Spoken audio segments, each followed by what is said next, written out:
சித்து, என்னப்பா சாப்பிட்டீங்களாப்பா? ரொம்ப ஜாலியா? மயிலை பார்த்துட்டியாப்பா? மயில் அப்போ உள்ளேருந்து உன்னை கொத்தனான்லப்பா.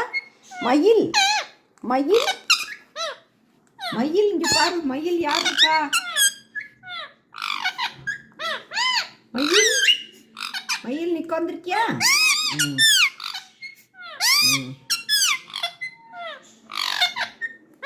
சித்து சித்து,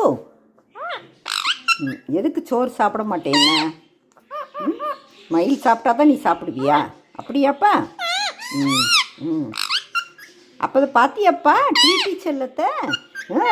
டிடி செல்லம் அழகாக வந்தான்ப்பா வெளியே. என்கிட்ட தோளில் நின்றுக்கிட்டான். என்ன கொஞ்சம் பறந்தானா, அப்புறம் இப்போ நல்லா அவன் என்கிட்ட ஒட்டிக்கிட்டான்ப்பா. ரொம்ப நேரம் உட்காந்துருந்தான் உன்னைய மாதிரி. ஆமாம் சித்து. அப்புறம் ஸ்வீட்டி செல்லம் இருக்கான்ல, ஸ்வீட்டி செல்லம் தான் பயப்பட்டான்ப்பா ரொம்ப. உங்கள் பாரு, உள்ள பாரு, எல்லா சாமி இதெல்லாம் பூரா தள்ளி விட்டுட்டாங்க அவங்கள. நம்ம என்ன செய்யலாம்?